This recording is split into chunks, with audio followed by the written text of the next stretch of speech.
competitive impact of our policy rates and to end shortly before we start raising the key ECB interest rates. We also intend to continue reinvesting in full the principal payments from maturing securities purchased under the APP for an extended period of time past the date when we start raising the key ECB interest rates, and in any case for as long as necessary to maintain favourable liquidity conditions and an ample degree of monetary accommodation. Today, the Governing Council also decided to launch a review of the ECB's monetary policy strategy.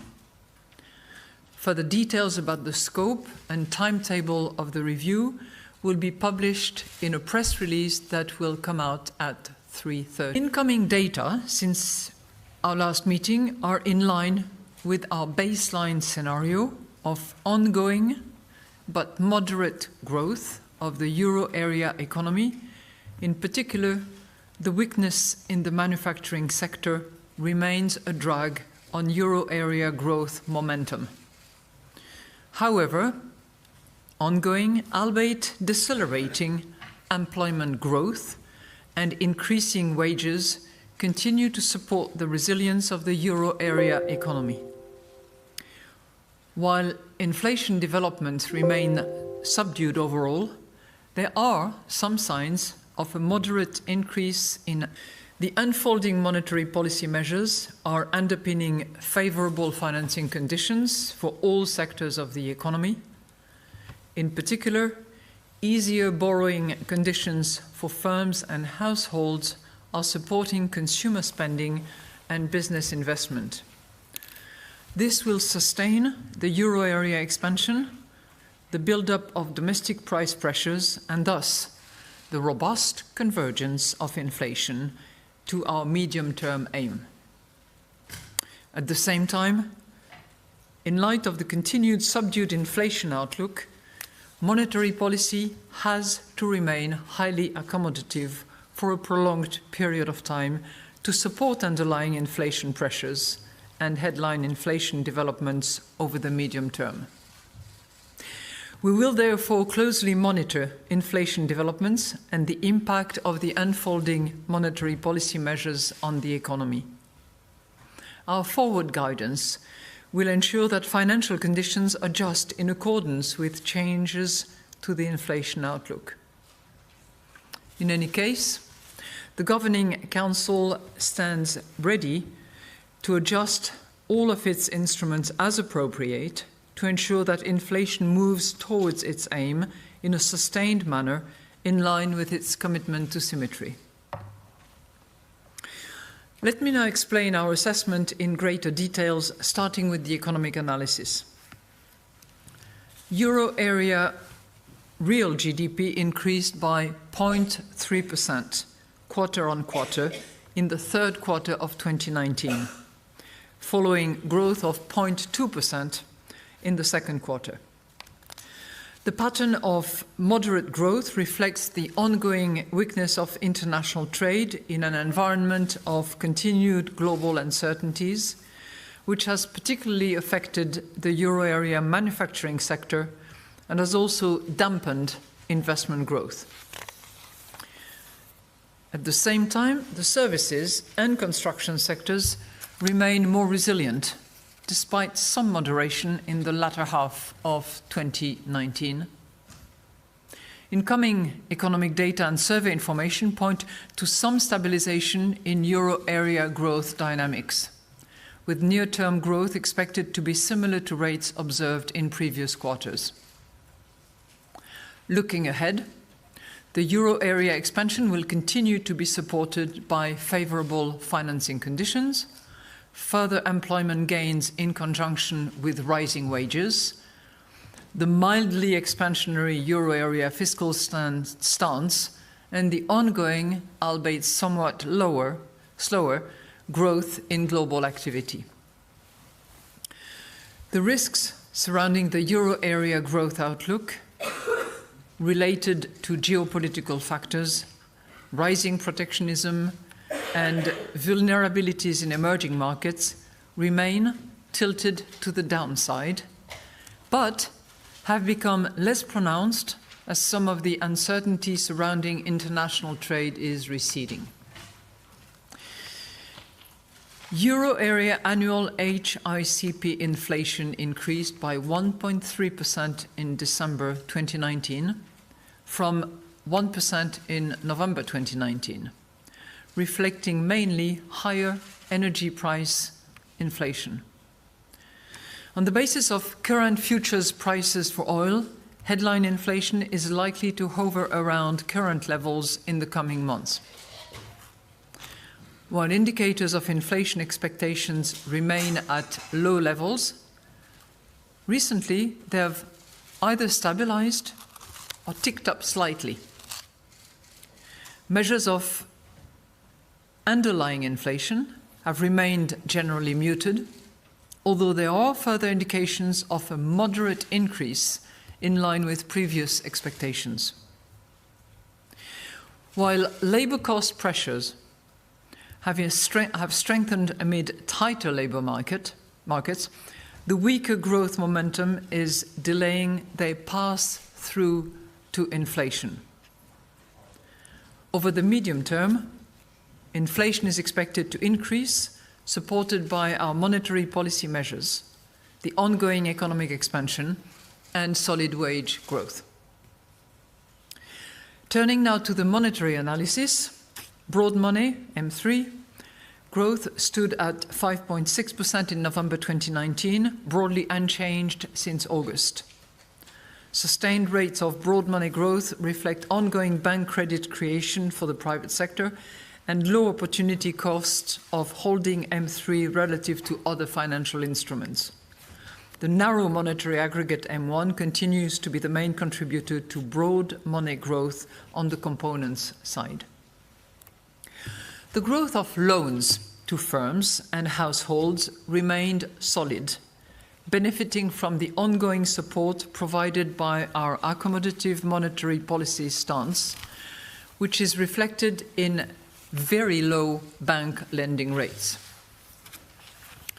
While the annual growth rate of loans to households remained unchanged from October at 3.5% in November, the annual growth rate of loans to non-financial corporations moderated slightly to 3.4% in November from developments are also visible in the results of the Euro Area Bank Lending Survey for the fourth quarter of 2019, which indicate weakening demand for loans to firms, while demand for loans to households for house purchase continued to increase.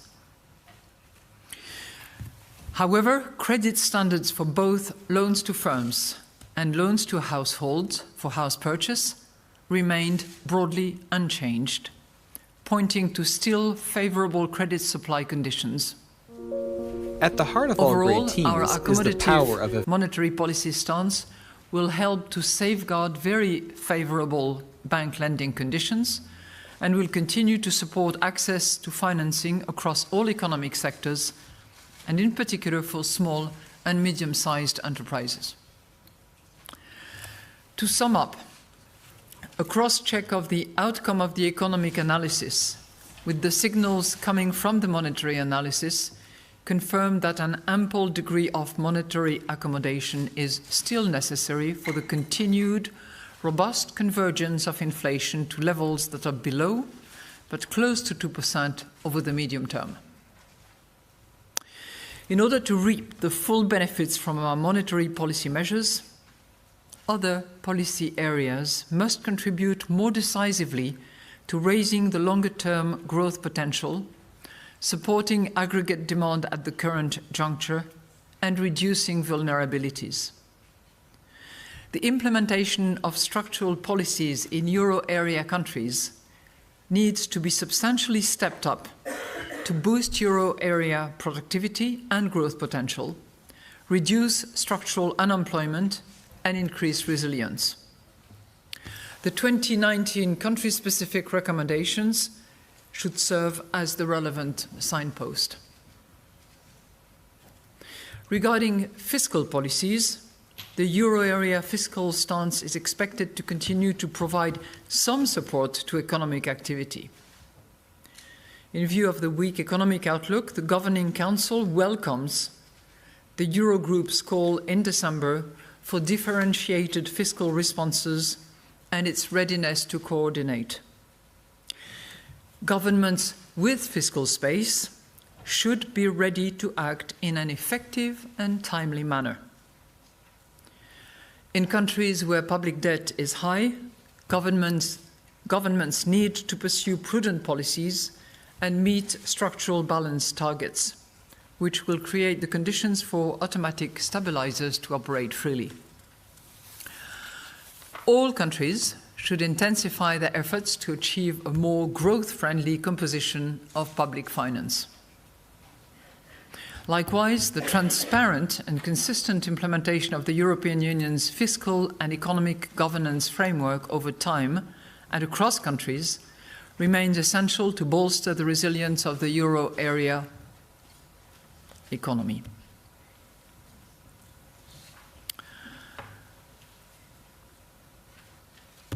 Improving the functioning of economic and monetary union remains a priority. The Governing Council welcomes the ongoing work and urges further specific and decisive steps to complete the banking union and the capital market union. We are now ready and available to take your questions. Thank you. Mr. Arnold. Good afternoon. Happy New Year. Thank you. Martin Arnold from the Financial Times. I like your owl. I have two questions for you. Firstly, trade seems to be the order of the day or the order of the week. What do you think about the prospects of a potential trade war between the US and the EU, and does that seem more or less likely since the start of the year? And secondly, I'd like to hear your reaction to Sweden ending its experiment with negative interest rates, and whether you think that markets, assuming you don't have the potential to cut further, and they're signaling that the next rate rise will be upwards rather than downwards. Are they correct in that assumption? So that's three questions in a row.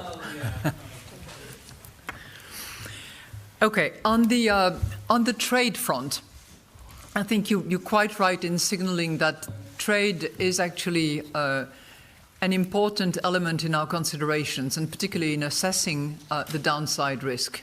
I think one critical development since our last meeting in late December has been the conclusion of phase one of the negotiations between US and China. And that in and of itself has a variety of consequences.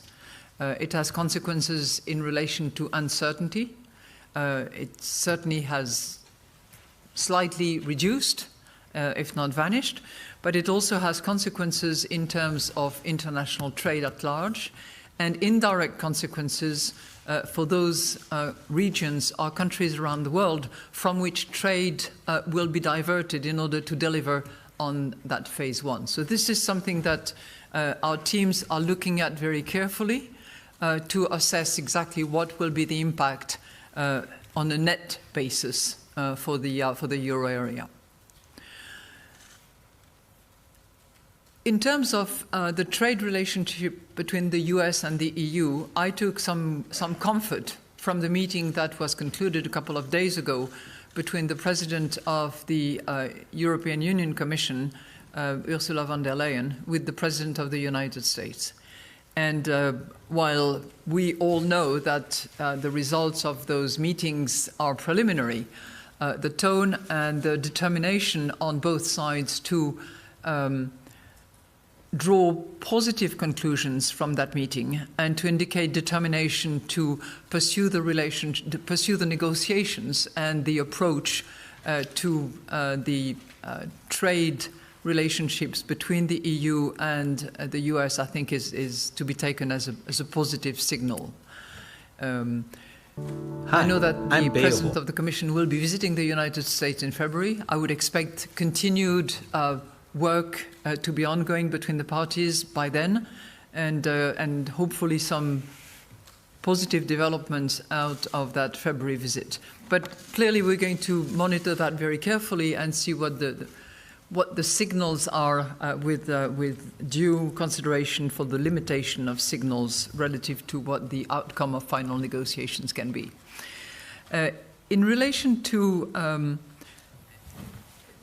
the setting of rates, in particular by Sweden,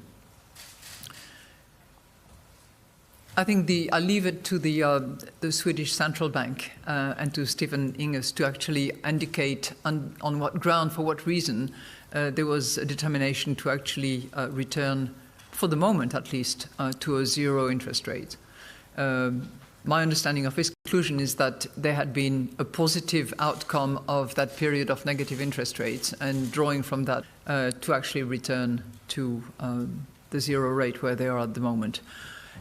Every region and every country has its idiosyncrasies and rationale, and I think comparisons in that respect are odious, as we all know. Clearly, everybody's going to look at what conclusions are drawn from that monetary policy reversal, if you will, in Sweden. But I wouldn't draw any conclusion as far as our policies are concerned. And as I said very clearly, I think in the introductory statement, the Governing Council is going to be very attentive to any and all developments in all directions, both in terms of growth, but obviously in terms of inflation, which is our measurement of price stability, and will take whatever measures are necessary as appropriate in order to respond to our imperative to deliver on our mandate of price stability. Mr. Sims? That was a bit of a long-winded one, but you had 3 questions in one, so it had to be long. Thank you, President Lagarde. Question about the inflation target. Do you agree with your predecessor that the inflation target should be viewed as symmetric? And I'm also curious about your view on the suggestion of creating a band around, a target band around 2%. And then a question on the risks. You said that the risks remain tilted to the downside, but less so. Was there some discussion about maybe saying that risks are now balanced? On the inflation target, we have a policy by which we operate. We have a strategy that was defined and that has inspired the policy decisions that were made and that have been made up until this day, and that will continue to inspire the policy decisions that are made until a strategy has been adopted, which is a while from now, but I'm sure you'll have questions about the strategy. And in that respect, I would just adhere to what that strategy was, what its developments were over the course of time. I think the point of symmetry is very clearly referred to in the introductory statement, one press conference after the other. So I would refer you to that. You very gently nudge me into having a view as to whether there should be a band, as to whether there should be this, that, or the other. I'm going to refrain from that. I know that some commentators would love me sort of to disclose my principles, my views, and my philosophy. I think it would be largely unfair to the strategy review exercise that we are embarking upon as of today. I do have my views, as have other members.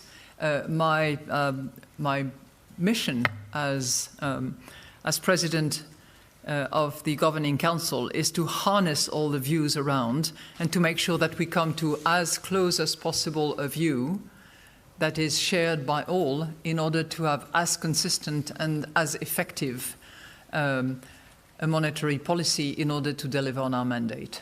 So, as I said last time around, we're going to look at many issues. Multiple views will be proposed. A lot of hard work is going to be put into the exercise, but I would not exclude, preclude, or anticipate how we are going to deliver, because that's the point of our strategy review exercise. It's how we deliver. Now, you asked me about the risk tilted to the downside and how much tilted to the downside, but less so than last time around. I think one of the key considerations we had on our mind was indeed the change in the level of uncertainties about trade and trade relationships, and the expectations we have that those uncertainties will be dealt with, hopefully in the future, with the same type of approach, negotiations rather than adversarial positioning. Was there a discussion as to whether it was closer to balance than it was tilted to the downside but less skewed than it was? Yeah, you always have those discussions. And that's, I think, completely justified because of the very mixed picture that we have of the economy. If you focus on certain signals, or if you focus on certain indicators or certain surveys, then you could have a less downside. If you focus on others, you could be a little bit more downside. So we tried to arrive at exactly what we thought collectively, unanimously actually, was the right level, which was still to the downside, but less pronounced than it was at our last press conference. We still have uncertainties, let's face it. Mr. Schwarze? Where are you? Would be your advice for German savers. They lost billions of euros. Should they buy shares, real estate, or should they spend their money? And they suffer from insecure pensions. What should they do? You know, I wish I was a financial advisor, but in my position I'm not. And I know that Germany has plenty of terrific financial advisors, excellent bankers, and they will not be short of good advice to their customers. I would simply say that the role of the European Central Bank and the Euro system at large, which includes all national central banks, is to deliver on price stability. And one of the avenues for delivery of that price stability is to make sure that there is growth of our economies, and that growth is sustainable and solid. The study and the work that has been done internally at the ECB demonstrates that because of the monetary policy, including very low rates and possibly negative rates, because of that monetary policy, millions of jobs were created throughout the euro area. Growth was higher because of that. So that's a very, very strong argument to explain why monetary policy had to be what it is.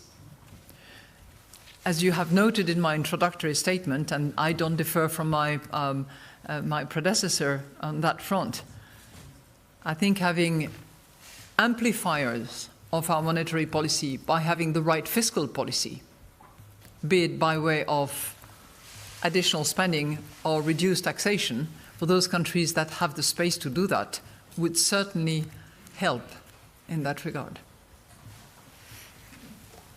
Mr. Lacour?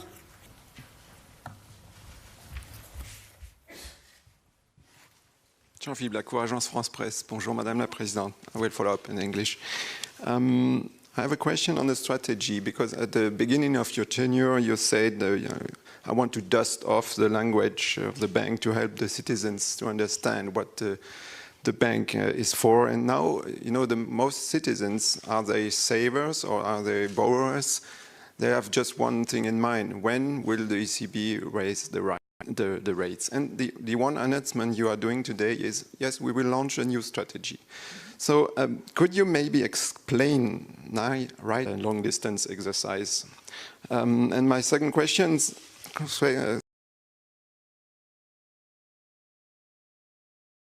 Question on Davos. Yeah? When you were managing director of IMF, the world was waiting at your verdict on global growth at the opening of Davos. Now you are flying to Davos after this presser, but a bit at the end of the journey.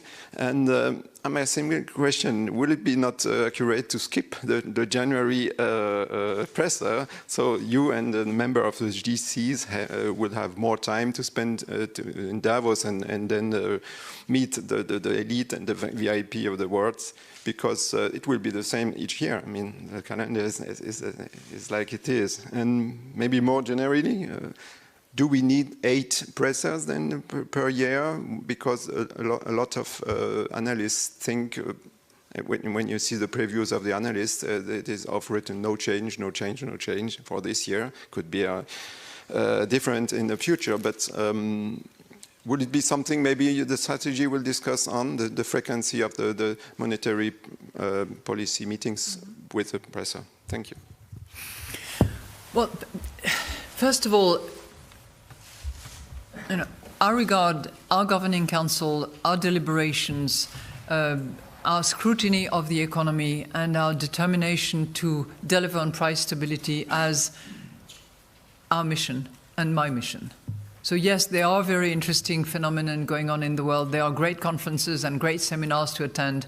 But when something as important as our governing council meeting is scheduled, I don't see any reason why we would change it. We will see whether next year, the year after, and so on and so forth, whether we need to reorganize the timetable. But at this point in time, frankly, I think it would have been unwarranted, to say the least, to change anything. That's point number one. Point number two, on the scope of the strategy. We are going to review a whole host of issues.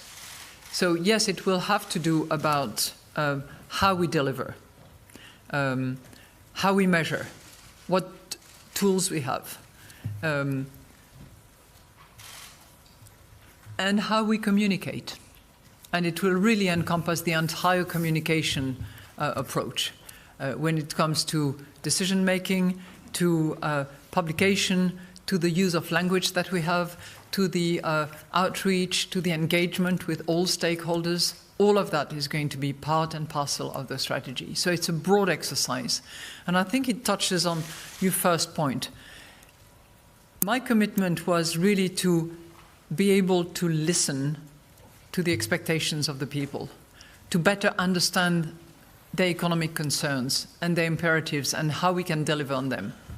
We will continue to benefit from the work of the researchers, of the top-notch economists, of the academics, and yes, their views will be harnessed at various events that will take place in the course of 2020. But it is also going to be our task and our goal to listen. That resonates with those of you who know how the Fed has organized its Fed Listens. We will be different because 19 member states do not all speak the same language, and if we want to reach out to people, we are going to have to use people's language, I mean, literally, and it will involve all the national central banks, which will be also active participants in the process. But that's what I mean by including, reaching out, and addressing the concerns. Now, I take your point about the interest rates. And I think that I have addressed that point earlier on by indicating that we have to use all the instruments that are available and that are proven to be effective. We will measure effectiveness, by the way, in order to deliver. Ms. Luck? Carolyn Luck, Bloomberg. President Lagarde, you've said before that the review will last until the end of the year, and assuming that that's still the valid assumption, how do you plan to mitigate risk in the interim about creating uncertainty over the ECB's policy, since the policy implications of the review are not yet clear? So, for instance, is the view that the ECB can't or won't raise or cut interest rates as long as the review is being discussed justified? And my second question is about tiering, especially since the next reserve maintenance period is in 6 days. I'd like to know what the ECB has learned from its experiment with tiering so far since September, whether you're satisfied with the impact on bank profitability and lending and money market rates, and whether what you consider the costs and benefits to expanding the pool of exempted deposits or raising the rate on them. Thank you. You know, I have a very simple-minded approach to your first question. It will be over when it is over. In other words, we will have a new strategy when we have concluded the exercise. Our expectation at this point is that it will take a year, and our hope is that we can agree on that new strategy of the European Central Bank around November, December. December, in my view, would be the probable date for the conclusion and the communication of our strategy. But when I say it will be over when it is over, what it means is that in the meantime, irrespective of our deliberations, our consideration, our engagement with academics, with economists, with civil society, with European Parliament, and so on and so forth, irrespective of all that, which will progress in parallel and will keep a lot of people busy, both here in Frankfurt and in the 19 national central banks, we will conduct the same usual exercise of monitoring, analyzing, drawing conclusion about the macroeconomic situation, about the monetary situation, about the markets, because we look at that as well, and then we will draw our conclusions, which will be independent from the strategy review that we're conducting separately. Oh, you had the second question. Yes, the tiering. I don't think I'm disclosing any secret, because at the time some of you commented about it. There were some governing council members that were a little bit skeptical about the effectiveness, the benefit, the justification of the tiering.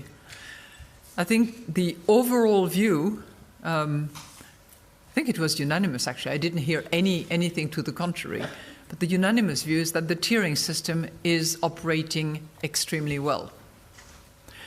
There is no discussion at this point in time to change the limit of 6 times, as you know. But, you know, since September, or since it was decided, and as of the effective date, as you know, there was instant movement, it has proved to be effective, no question about it. Ms. Weisbach? Role in fighting climate change also during the strategy review, or including that in the strategy review. What does that mean concretely? I mean, what kind of things do you have in mind? And then one other aspect, you were saying as well that you want to bring the ECB closer to the people. If we bridge that to inflation, there's a big gap between how people think inflation is actually developing and how inflation is measured. In terms, people feel that inflation is a lot higher. Would you also include real estate price development in a new inflation measurement, perhaps? Thank you very much. Thank you very much for your 2 questions. On climate change, what I said, and will continue to say, is that it is everybody's responsibility, wherever he or she is, to see what he or she can actually do to fight climate change and protect biodiversity. I insist on the 2 components. So let me tell you what we already do, because it's not as if, you know, it's a newborn baby because I arrive. Quite a lot had already been undertaken, and I would refer you to an excellent speech that Benoît Cœuré had given back about 6 or 8 months ago about these topics. So I just want to summarize what we do, because there's always questions and sort of testing of her views versus the rest. Things are actually happening. First of all, We have, as you know, an ECB staff pension fund. And I'm looking at my paper because I don't want to give you anything that is wrong. So we replaced the previous benchmarks for the equity funds by their low carbon equivalents. And that came on the top of the selective exclusion and proxy voting guidelines that have already been in place for much longer than me. But that's an add-on to what we had in place. It does not apply to a very, very sizable amount. It's roughly 1 billion euros, but, you know, small rivers make very large oceans eventually when they're protected. The second deals with the ECB's own funds portfolio, and that applies to the ECB paid-up capital and the general reserve funds. Altogether, that's a little over 20 billion euros. On that, we're investigating how climate change-related considerations can be better integrated than they are at the moment. And as a first step, we have decided to increase the share of green investment held in the portfolio, subject to availability and liquidity of such funds, of course. Now, the third step has to do with our monetary policy portfolio, which is much larger. And as you know, there is only a portion of that which is in corporate asset purchases. It's roughly, take it or leave it, 200 billions relative to over 2 trillions for the entire asset purchase program. I think on that, the strategy is going to have to review what the bank can do, should do, how much it collides with the mandate, and if so, I think we should very expressly say so. But if it doesn't, I'm giving you a for instance. It's not something that has been opined upon, that has been considered at all, but you know, you can look at what ESG, for instance, criteria are respected by the issuers. You can assess the value of collaterals in order to determine what is the risk associated with collaterals and so on and so forth. So those are just, you know, a few areas.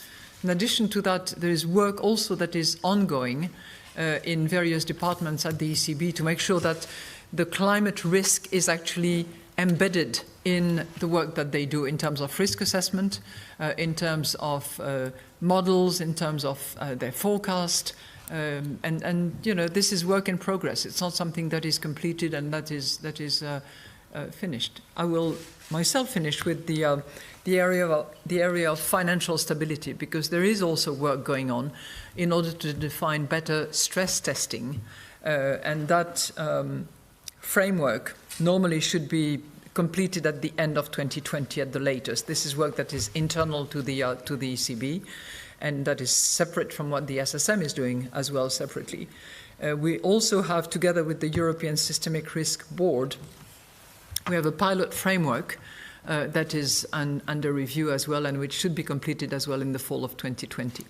So there is a lot going on, and as you will see in the press release that you receive later on in a very short while, actually, you will see that environment sustainability is captured very well in the description of our strategy review. It's right in their second bullet point. Oh, you asked me another one?